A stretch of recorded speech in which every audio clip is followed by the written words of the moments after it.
Stephen, I want to just confirm on behalf of the group that you can see the slide. Yes. Thank you. So I will start by posing a question. What are the two main processes by which we eliminate drugs from our body? We said, okay, of course the slides are for you, but now I've denied them to you purposely. Precious, you've put up your hand. Biliary, hepatic, hepatic excretion, metabolism. Yes. Okay, you are right. I know it's still organizing itself. But first of all, we said we have a metabolism and excretion. Then when we look at the roots, we have the hepatic, the biliary, and the renal. The hepatic, the biliary, and the renal. Okay, let's move forward. Lavender, you can read that for us.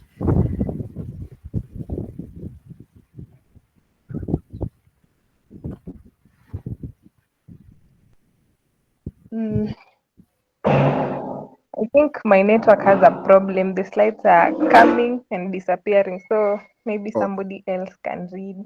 Steve, you are there? Yeah.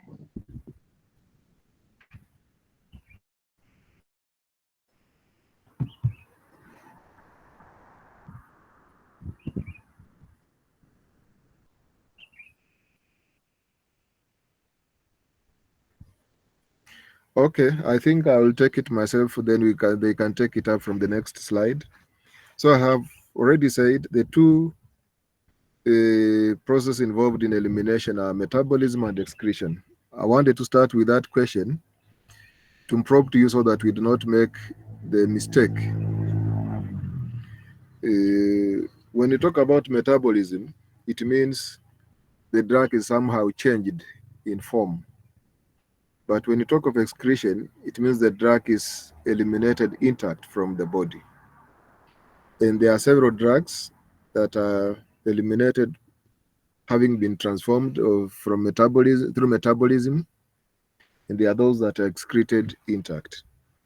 Then in terms of the routes of elimination, there are three main ones: hepatic, that's the liver; biliary. Biliary tree, it involves a number of things, some tubes from the liver, the gallbladder, and joining to the small intestines.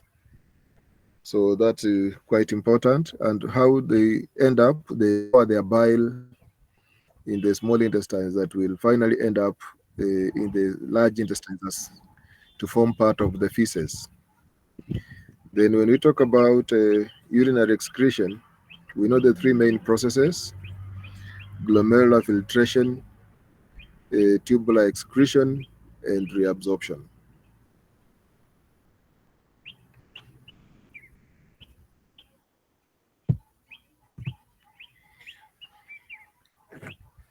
Now, the sentence that follows there, we are saying this elimination process decreases the plasma concentration exponentially. That is, a constant fraction of the drug is eliminated given a unit of in a given unit of time. Now, I would ask you, how does an exponential graph look like? I would want to give you a challenge in terms of, let's say you have a drug worth 100 milligrams. And in one way, the drug is getting reduced by 5 milligrams every half an hour. And in another way, the drug is getting reduced by 5% every half an hour. In which case is the rate of decrease exponential? Kindly have your attempt. In which case is the rate of decrease, is the decrease exponential?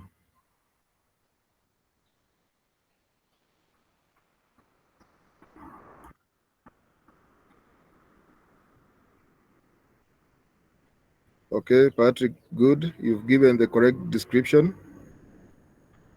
Okay, now Nyongeza, you have given the correct description. When you use the rate like a percentage, it will actually be exponential. But if we continue reducing with a particular amount, then that's not exponential, that's linear. I would give you a small challenge.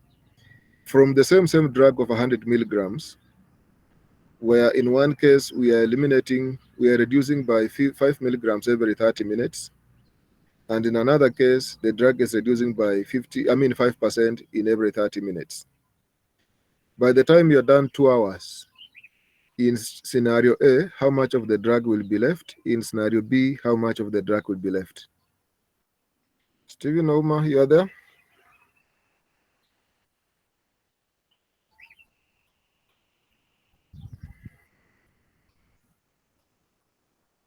Yes. Okay, in scenario A, at the end of 2 hours, how much of the drug will be left? 8 mg.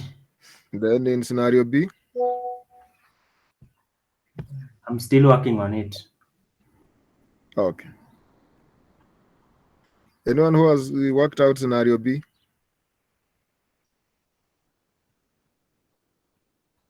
Vikiron, I've said in scenario A, a drug of 100 mg, it is reducing by 5 milligrams every 30 minutes. In scenario B, it's reducing by 5% every 30 minutes. At the end of 2 hours, how much of the drug will be left in scenario A? How much of the drug will be left in scenario B?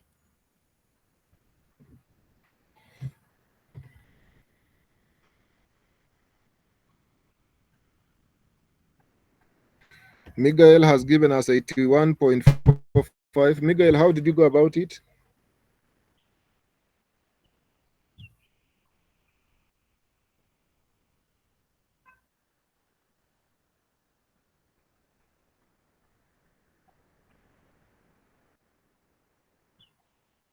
Stephen? Yeah, so I managed to get 81.4506. Yeah, very well, like Miguel. And so, how have you gone about that? So at first, we have to take, we are reducing by 5%. So we have to take 5 over 100 times 100 mg to get the first drug that will be eliminated.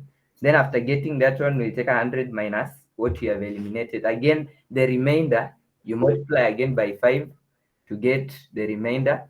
Then again, you multiply by 5 because we say that it's half hourly.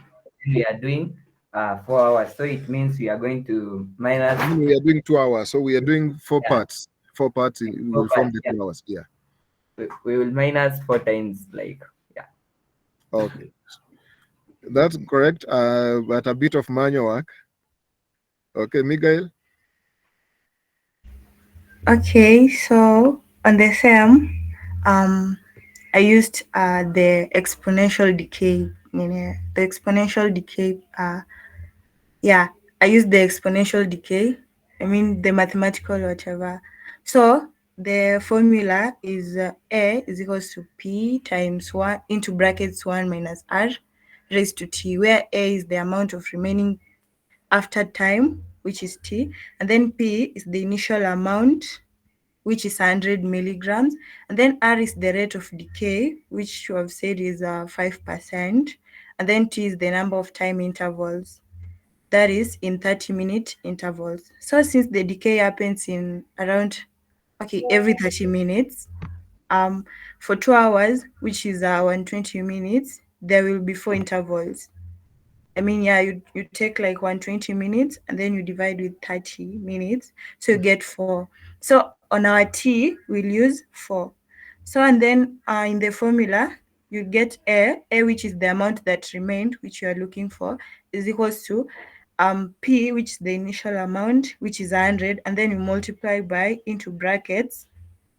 You take 1 and then minus the rate, which is 5%, or which is, we can say it's 0.05, and then you raise to 4. And then that's how I got 81 point, that's how I got 81.45 milligrams. Thank you, both of you. You've gotten it very well. That's great. A third way would just be to multiply by a constant factor. In this case, the constant factor is 1 minus 5%, and that will give us 95%. So whatever the result you get in the first step, the next step, it will still be 95% that remains. Therefore, we just take 100 multiplied by 1 minus 5%. So 100 multiplied by 0.95, 100 multiplied by 0.95 4 times, like 100 multiplied by 0.95 times 0.95 times 0.95 to the fourth part, you will still get the same answer. So thank you. I think now we've gotten the difference when we make these sentences. The sentence was,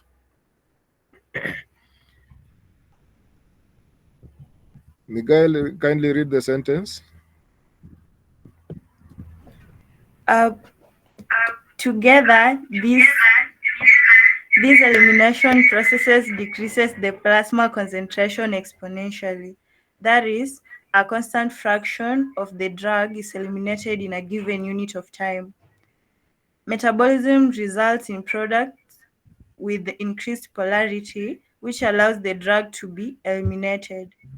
And then clearance estimates the volume of blood from which the drug is cleared per unit of time. Total clearance is a composite estimate reflecting all mechanisms of drug elimination and is calculated as follows. Okay, so we've gotten the essence of when you talk about the exponential change. Now, when you talk about polarity, we had already noted that polar molecules are quite poor to absorb, unlike lipophilic molecules. So that's the formula. You will have it. I will not go into the details of that right now, but just to explain the basic formula, one way we can calculate clearance as rate of elimination over plasma drug concentration. We have several ways. One, in the first order kinetics, clearance can be equal to volume of distribution times K. K is an elimination rate constant. You know, this is something we are already given in the enzyme kinetics, just like we have a chi or pi. Then using half-life, clearance can be K times volume of distribution over T a half. And that constant we are already given, so we will not belabor at this stage in terms of how that constant came about. But the most important thing is the sentence that I've made there, that clearance indicates the volume of plasma from which a drug is completely removed per unit time. Clearance indicates the volume of plasma from which a drug is removed per unit time. Okay. I'll not give a math now here, but there are a number of them at the end. So kinetics of metabolism, we have generally first order and zero order kinetics. What is the distinction between the two, first order and zero order kinetics? Let's read the first order kinetics so that when we look at the zero order kinetics, we're able to make a distinction. First order, what is the message there in terms of first order?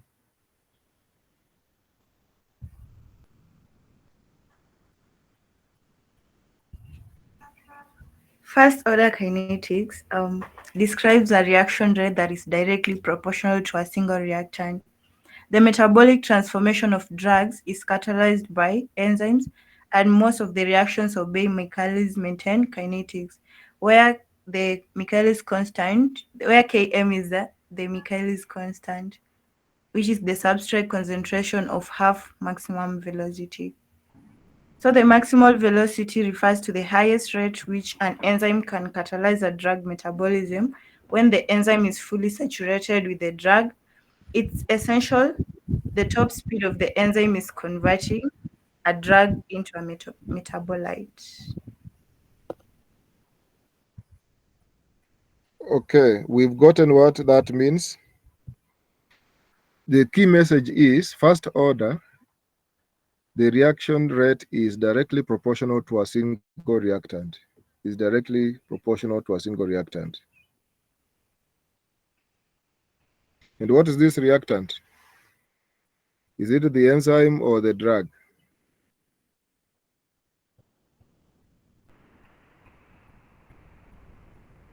I think the reactant is the enzyme.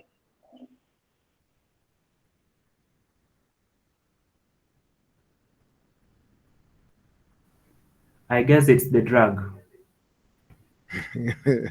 Okay. We know the definition. That becomes an assignment for all of us to make an answer. By the time we are meeting in the afternoon, we must say what is the reactant. It's not like I don't have the answer. It's just because that we must get it so that we don't forget. So you tell me what is the reactant. Is it the enzyme or the drug? Or it can be either. But first we got the message that first order kinetics describes a reaction rate that is directly proportional to a single reactant.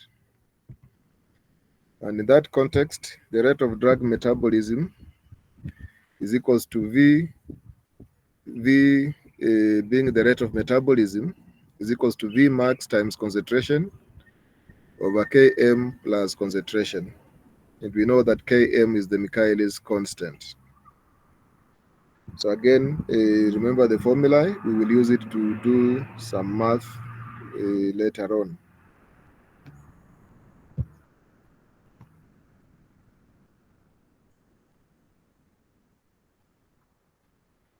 In most clinical situations, the concentration of the drug is much less than the Michaelis constant, and the Michaelis-Menten equation reduces to Vmax times concentration over Km. That is, the rate of drug metabolism and elimination is directly proportional. Sasa tushapeana jibu eh? Hello? Kitambo. So what is the answer? Drug. It's directly proportional to the concentration of free drug, and first order kinetics is observed. This means that a constant fraction of drug is metabolized per unit of time. That is, with each half-life, the concentration decreases by 50%. First order kinetics is also referred to as linear kinetics.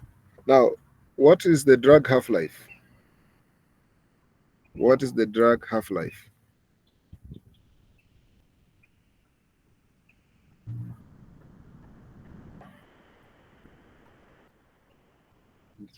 Somebody to define a drug half-life?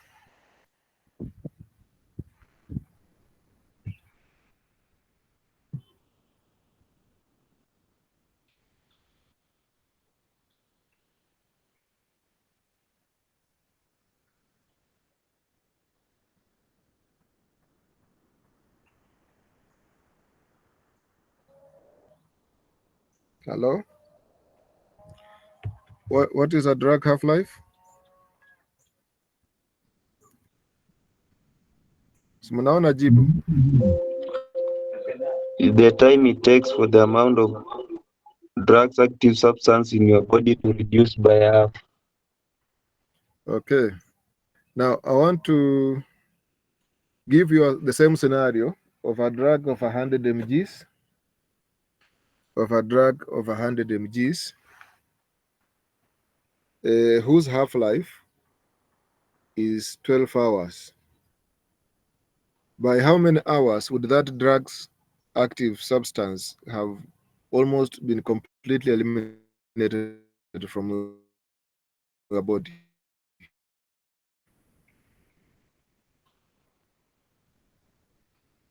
It's a question of, let me get off the slide so that again we look at each other.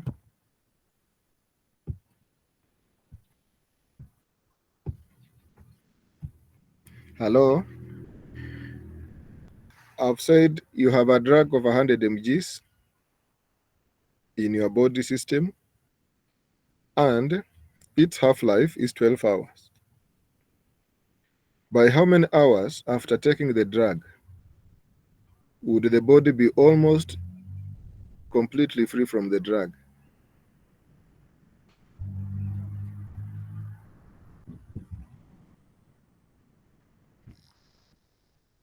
Okay, Michael has given us 60 hours. Thank you. Any other version of the situation?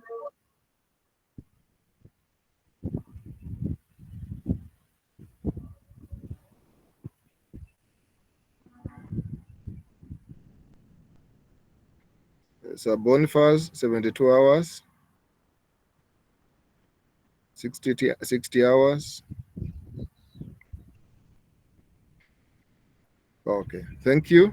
I think we can work with those ones. So let's just look at the situation the way it is. When you look at a drug of 100 mgs, by the first 12 hours, it will have remained 50 mgs. By the next 12 hours, it will be 25. By 36 hours, it will be 75. By 48 hours, it will be, by 48 hours, it will be how much?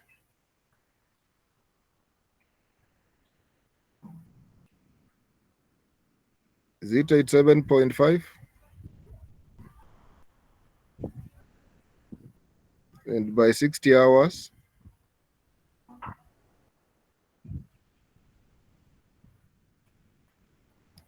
it will be 90 what? So in 12 hours, you have removed 50. In 24, you have removed 75. In 36, you have removed 87.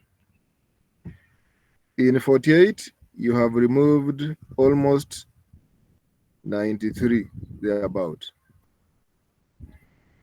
Actually, you'll have been left with a suboptimal, the amount that is left is negligible. So all of you have done well by either giving 60 or 72. The essence is you have known what to do. The rule of thumb is a drug is almost eliminated completely by 4 to 5 half-lives. A drug is almost eliminated completely or to negligible levels by 4 to 5 half-lives.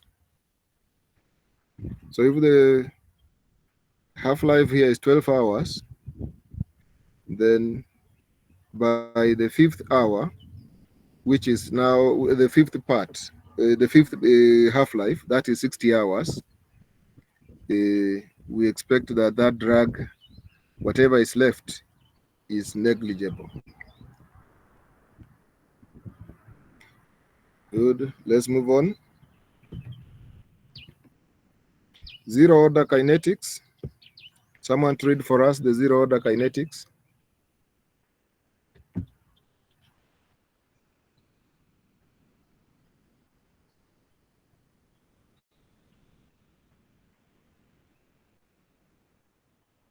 Zero order kinetics, a process where a fixed amount of a substance is eliminated per unit time, regardless of the concentration in the body. With a few drugs, such as aspirin, ethanol, and phenytoin, the doses are very large. Therefore, concentration is much greater than the Michaelis constant, and the velocity equation becomes V is equals to V max times concentration divided by concentration. Okay, so the enzyme is saturated by a high free drug concentration, and the rate of metabolism remains constant over time. This is called zero order kinetics, or also called nonlinear kinetics. A constant amount of drug is metabolized per unit of time. The rate of elimination is constant and does not depend on the drug concentration. Thank you. Before I proceed so much, I must make a small correction in terms of some sentences that I made before. When I said which one is exponential, which one is linear, I should have said which one is exponential, which one is additive, so that we don't keep confusing the two words. So with that, we can move forward. This is zero order kinetics or nonlinear kinetics, a constant amount. In this context, that's when we are saying, for example, if we are losing 5 milligrams every unit of time, it's 5 milligrams. Or if we are losing 10 or so forth. So a constant amount of the drug is metabolized per unit time. Whereas when we talk about first order kinetics, what's the difference between first order and zero order in terms of the sentences? There's only one word that will change there.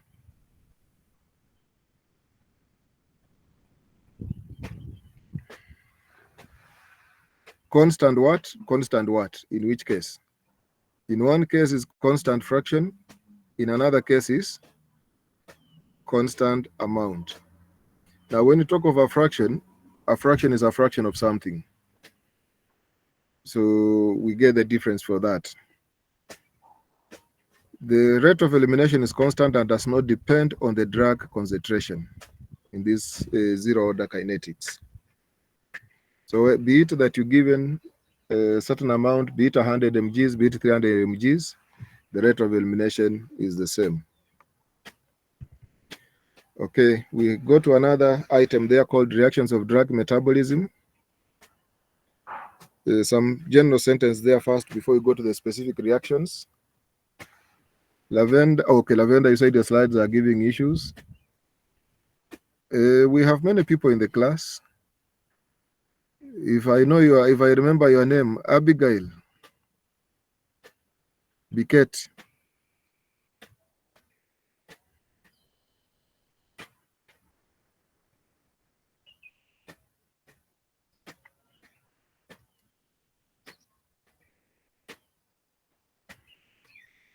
Hakuna. Miriam.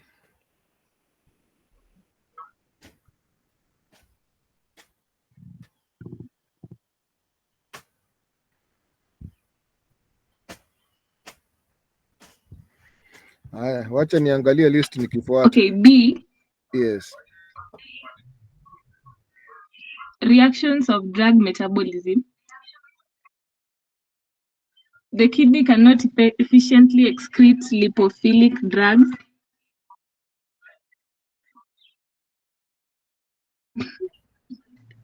Are you in a position to see it well?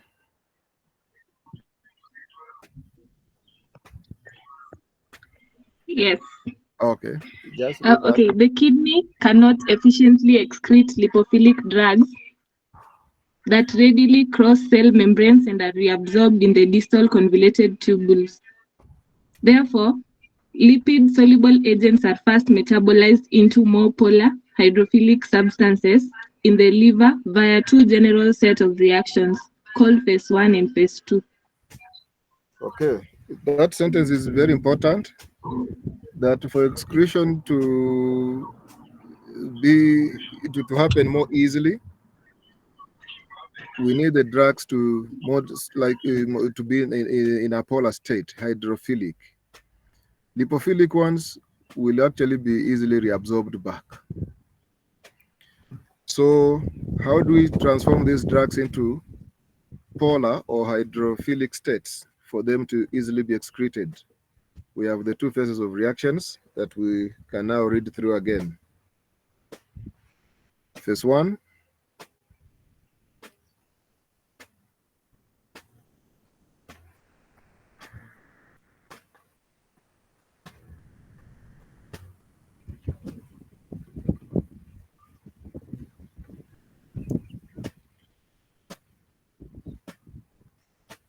Mika, Okay, you phase there? 1. Yes. Phase 1, convert lipophilic drugs into non-polar molecules by introducing or unmasking a polar functional group such as the OH or NH2 group. The Phase hydroxyl 1, or the amino group. yes. Okay. The phase 1 reactions usually involve reduction, oxidation, or hydrolysis phase 1 metabolism may increase, decrease, or have no effect on pharmacologic activity. So we have realized the main point in all this story is that the phase 1 reactions will make a drug more polar. They'll make a drug more polar. The processes involved being redox reactions or hydrolysis reactions. We know when you talk of reduction, when we add the negative charge, we make it more reduced. When we reduce the negative charge or the electrons, we are doing the oxidation. And when we break the bonds, we are doing hydrolysis. The end product is we have a polar group that is more hydrophilic and is more easier to excrete. Then phase 2. Okay, we still continue with some phase 1 reactions. There are those that utilize the P450 systems. Did you come across those P450 systems in biochem? Hello? You read about the cytochrome P450 isoenzymes? Okay. So that is okay. So Valerie, on that note, kindly read the slide. I'm going back to the slide.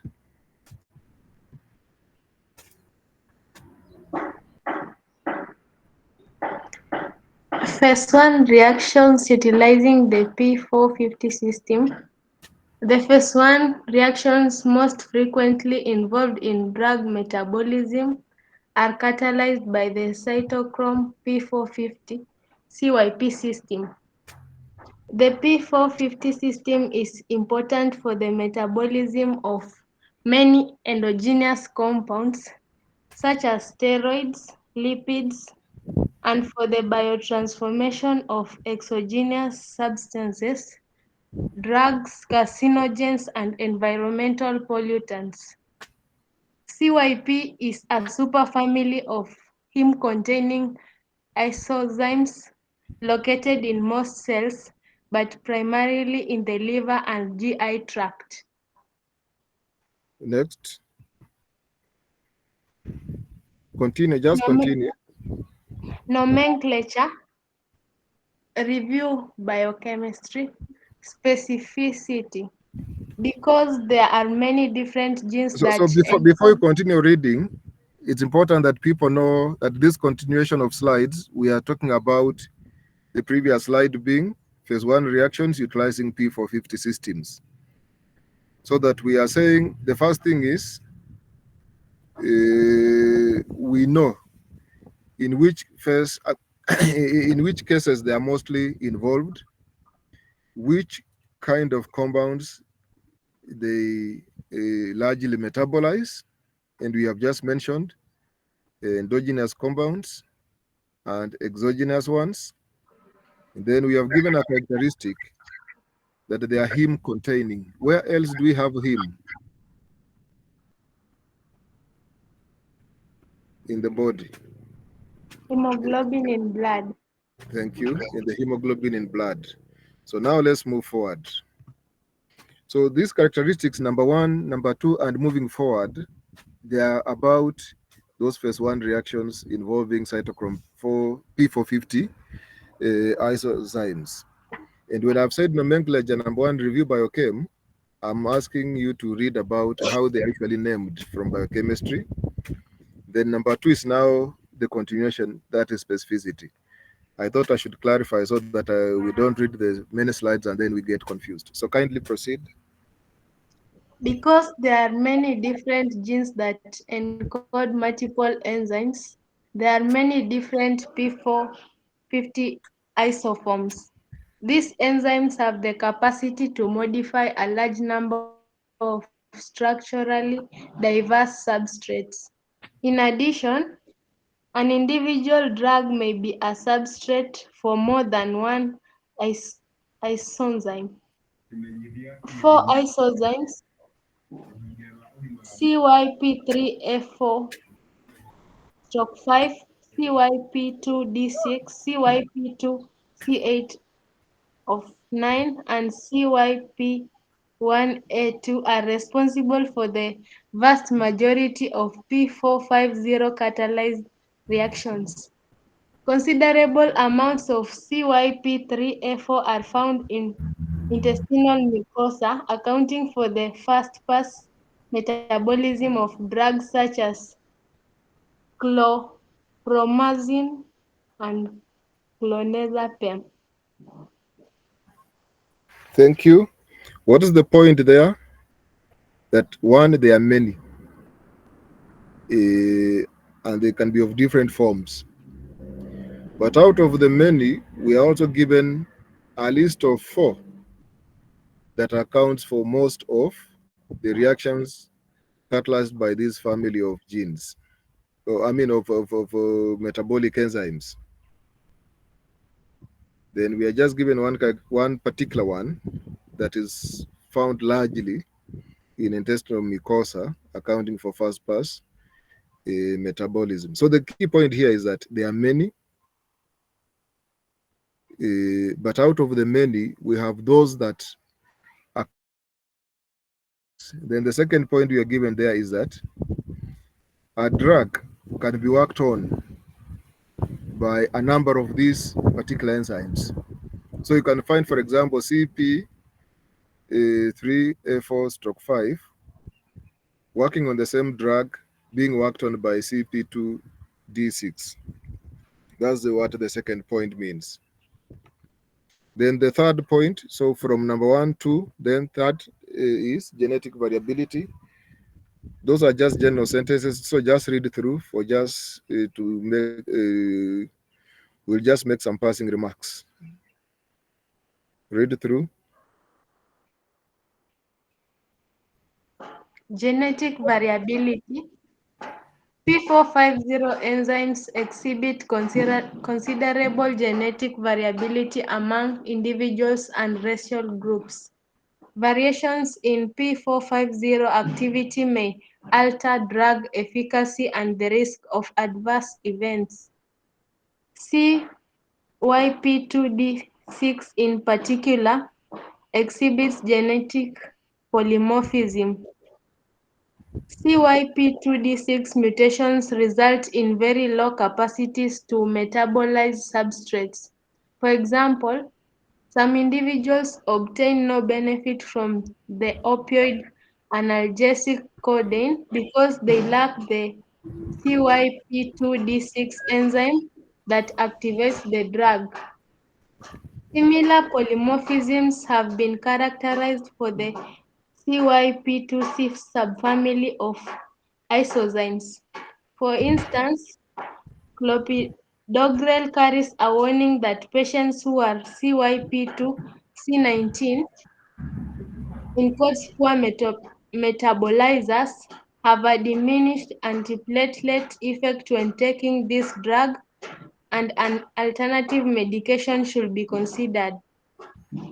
Clopidogrel is a prodrug, and CYP-C19 activity is required to convert it to the active metabolite.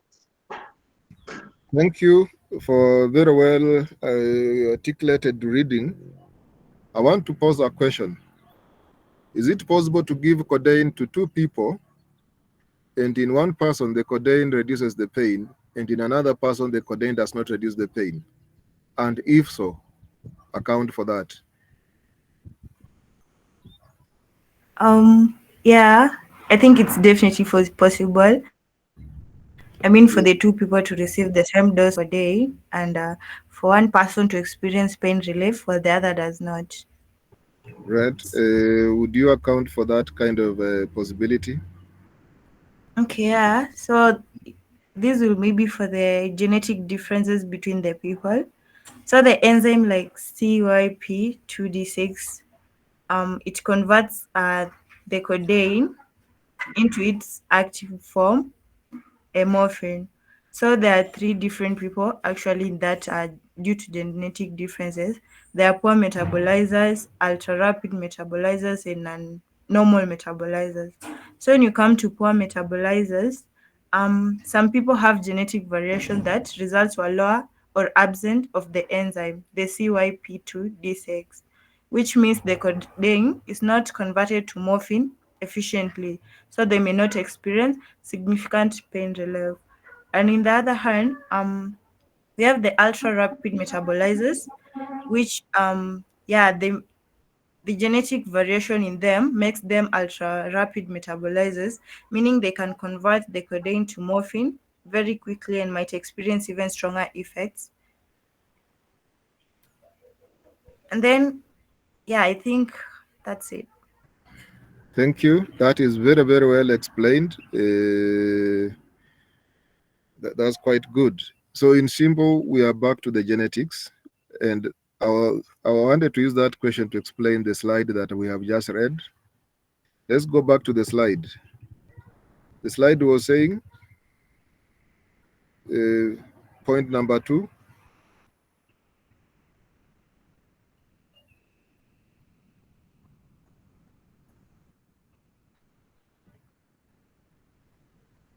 Miguel, you just finish up with the slide.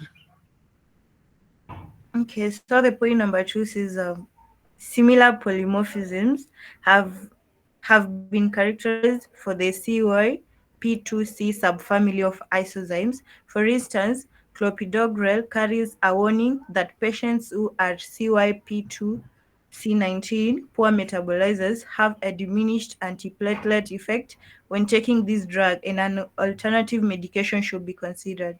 Clopidogrel is a prodrug, and CYP2C19 activity is required to convert it to the active metabolite. Thank you. Although that is point number 3, only that it is still a similar point. The point number 2 was very specific. CY. CYP2D6 is particular exhibits genetic polymorphism. So its mutations result in very low capacities to metabolize substrates. For example, some individuals obtain no benefit from the opioid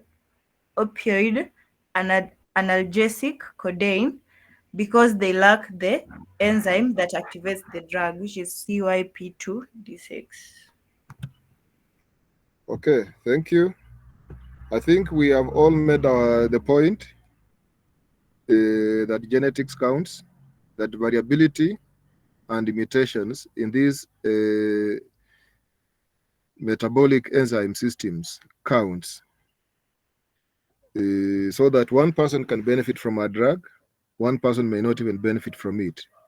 One person from the same drug can have mild effects, another person can have very exaggerated effects because of the metabolic pathways.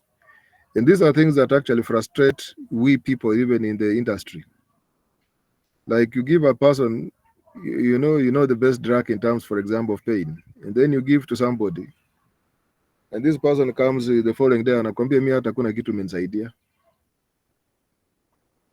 Instead of you discuss and simply change the drug, nakwambia kuna kitu imenisaidia. So you feel very frustrated yourself because you now think like you didn't learn medicine enough to be able to assist the patient well or something of the sort. In other words, this informs you that you should never be very frustrated sometimes when you treat people and they don't appear to get well as quickly as you wish, because these kind of factors are at play. So apart from the ones that we have just said here, of course, when people take a drug again, some might take it with food, and the food might interfere the absorption. Some might take it with other drugs, and those other drugs might interfere with the absorption and the metabolism. So all those factors can still reduce the efficacy of the drug. Very good. So let's move to the next slide. We have the CP inducers. Now, point number 4. Somebody else to read. Lavina, are you there?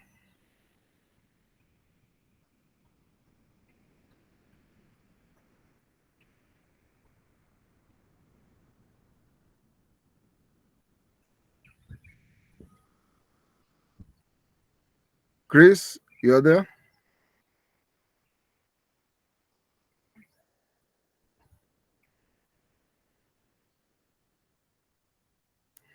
Are you guys? Yes. Yeah, kindly read that point number 4.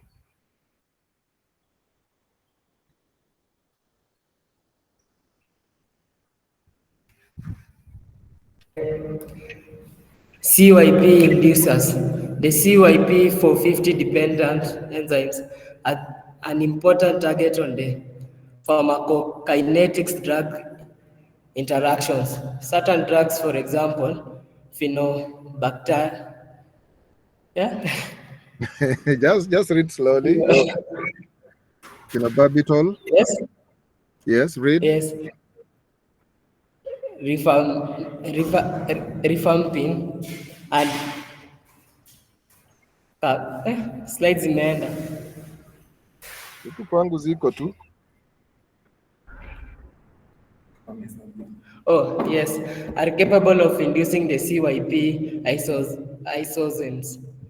This results in increase in biotransformation of drugs and can lead to significant decrease in plasma concentration of drugs metabolized by these CYP isozymes, often with concurrent loss of pharmacologic effects. For example, rifampin and antituberculosis drugs significantly decrease the plasma concentration of human immunodeficiency virus, HIV, protease inhibitors, thereby diminishing the ability of suppressors HIV replication. So good. We have just said that we also have CIP inducers.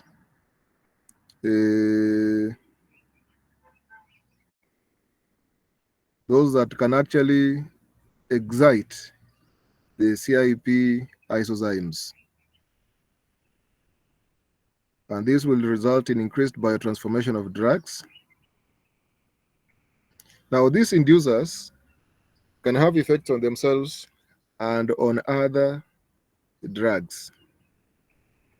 And the example you have been given there is real. Rifampin is one of the drugs that we use for treating tuberculosis. In fact, we are going to read about them definitely. We have a drug like rifampin or rifampicin. It depends on whether you are speaking UK or US English. Isoniazid, pyrazinamide, ethambutol. Those drugs are packaged together as anti-TB drugs. Then we have antiretroviral drugs, the drugs against the HIV, the protease inhibitors, drugs like indinavir, sequinavir, ritonavir. Now, when we use those drugs together, the antiretrovirals will not work effectively because the rifampin will lead to the plasma reductions of the concentration of the antiretroviral drugs because of inducing certain CYP isozymes that actually work on antiretroviral drugs. So you see, one drug, they both have their own purposes, but by the fact that they are put in this body together, one will make the other not to work effectively because it will make the other one eliminated more rapidly before it does the action. Then we have CYP inhibitors. CYP inhibitors.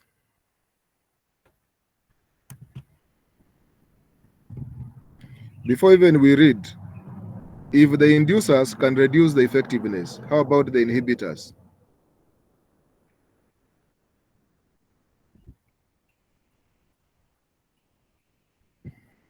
Alvin Mulimba, are you there?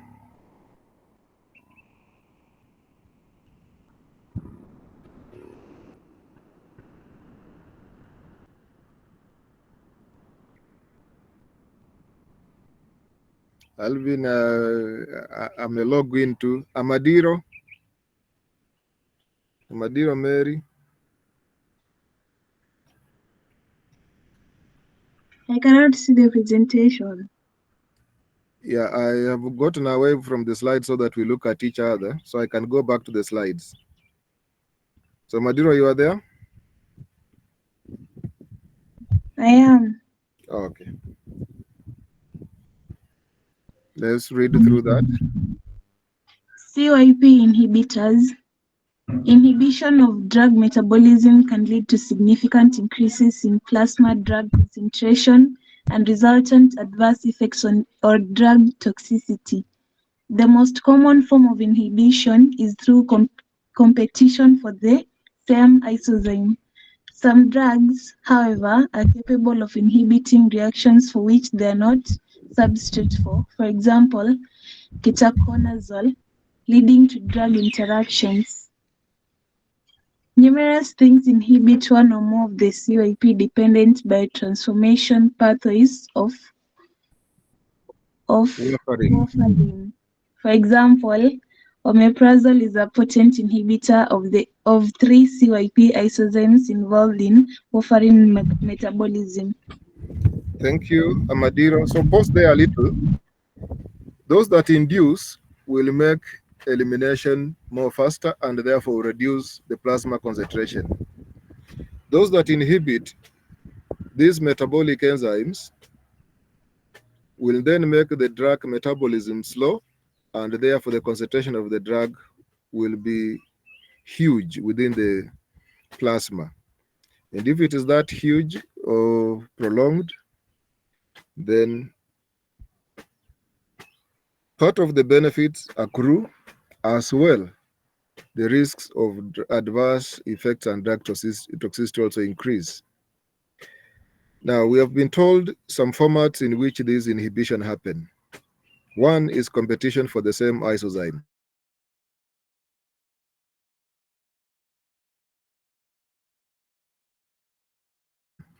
Inhibits these IP inhibitors, IP isozymes, by competing, by binding to where this other molecule is supposed to bind, and therefore denying the other a chance for action.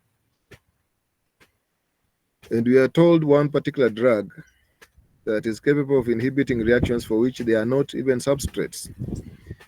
By saying they are not substrates means they can go block the reaction the other side, but in themselves they are not going to be metabolized.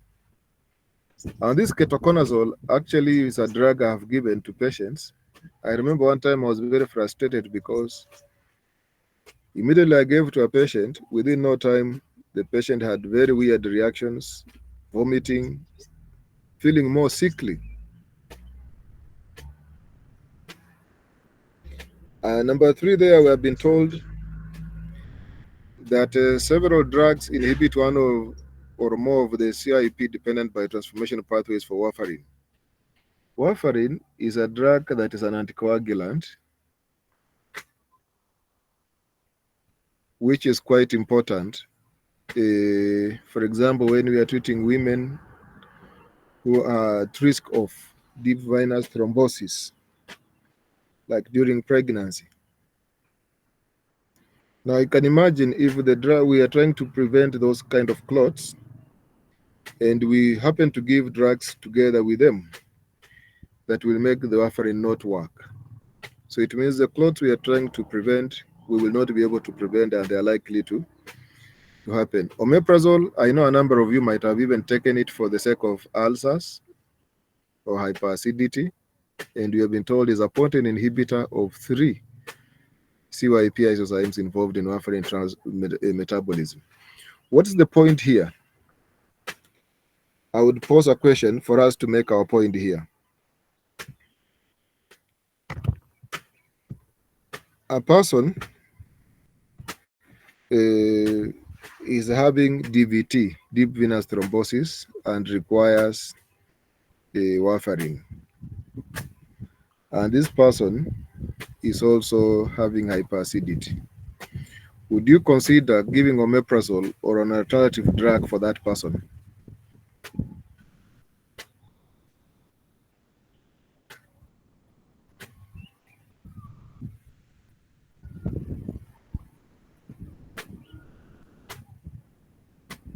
Aline Kiprop. This person has DVT, and therefore warfarin is important for that person. But they also have hyperacidity, and they require their hyperacidity to be taken care of. Would you give omeprazole in that person? Or you look for a different drug for the hyperacidity?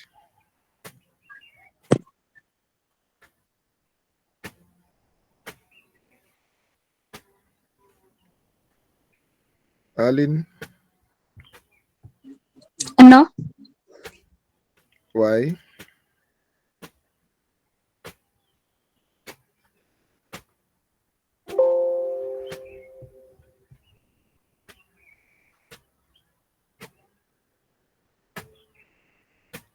Why, Aline?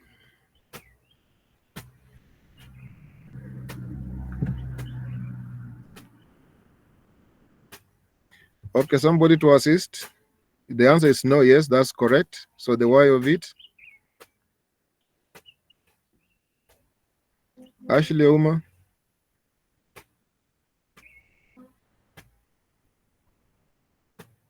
Boniface Amos?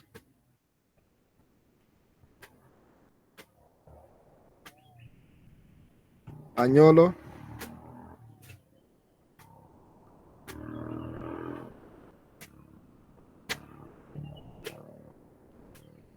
Caleb Toet?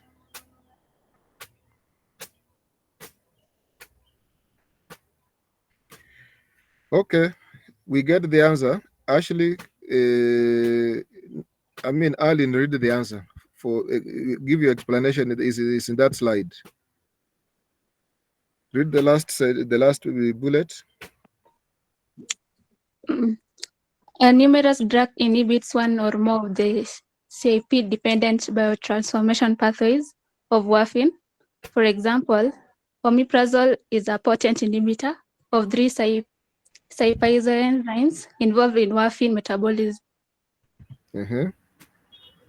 When taken with omeprazole, plasma concentration of warfarin increases, which leads to greater anticoagulant effect and increased risk of bleeding.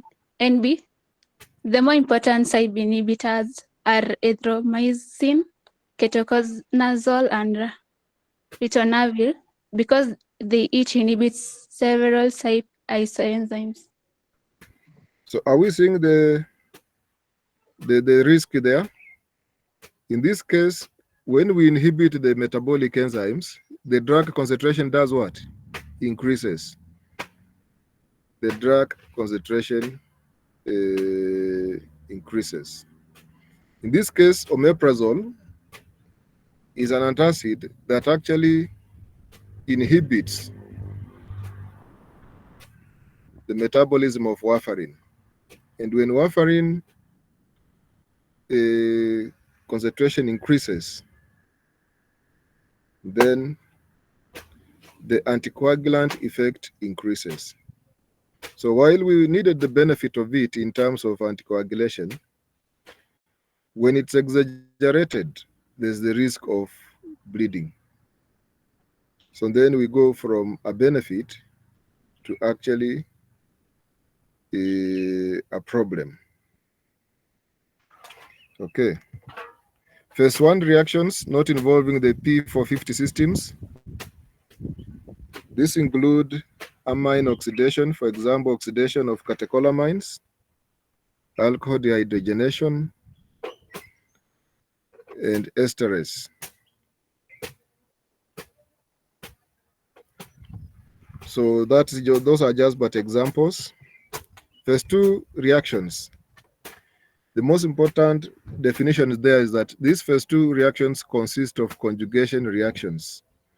Conjugation reactions. Now, this conjugation can happen to products that come to this phase directly or those that come from phase 1.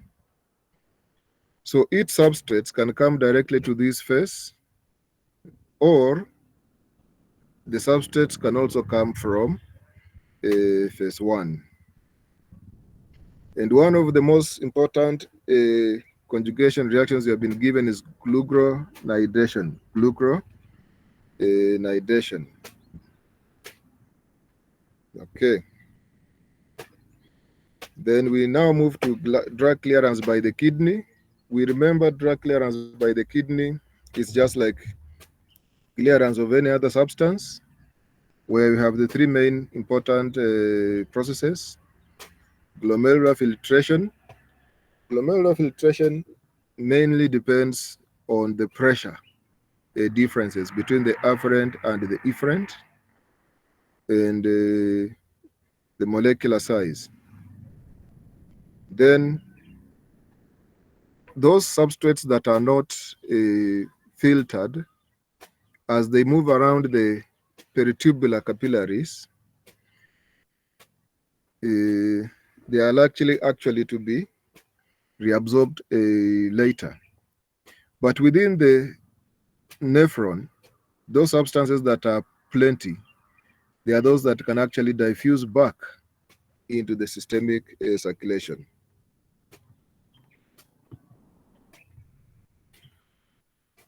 There are other routes for excretion, which include the intestines, the bile, lungs, and breasts, milk, fecal excretion, drugs not absorbed after oral administration, lungs eliminate primarily anesthetic drugs. So those are just but examples. The important point there to make is that of total body clearance. Total body clearance is the sum of the clearance from all the routes. We know the most important ones are hepatic and renal, but all the rest can be considered in the equation. So clinical situations, the applications of it, when we have drugs having increased half-lives, it means that we might require lower doses or less frequent dosing. In cases of diminished renal or hepatic blood flow, like in heart failure, we might also require lower doses. In cases of decreased ability to extract drug from plasma, it means it will be around for long. We might also require lower doses. And in cases of decreased metabolism, then the drug will be around for its effect for a longer period. Then that also might require lower doses. And when we have a situation of decreased drug half-life, then that would require higher or more frequent dosing. Situations of that nature include the increased hepatic blood flow, decreased protein binding, and increased metabolism. So the rest are just but the general statements that I've put for your own benefit. Otherwise, at that stage, I want us to pause in terms of pharmacokinetics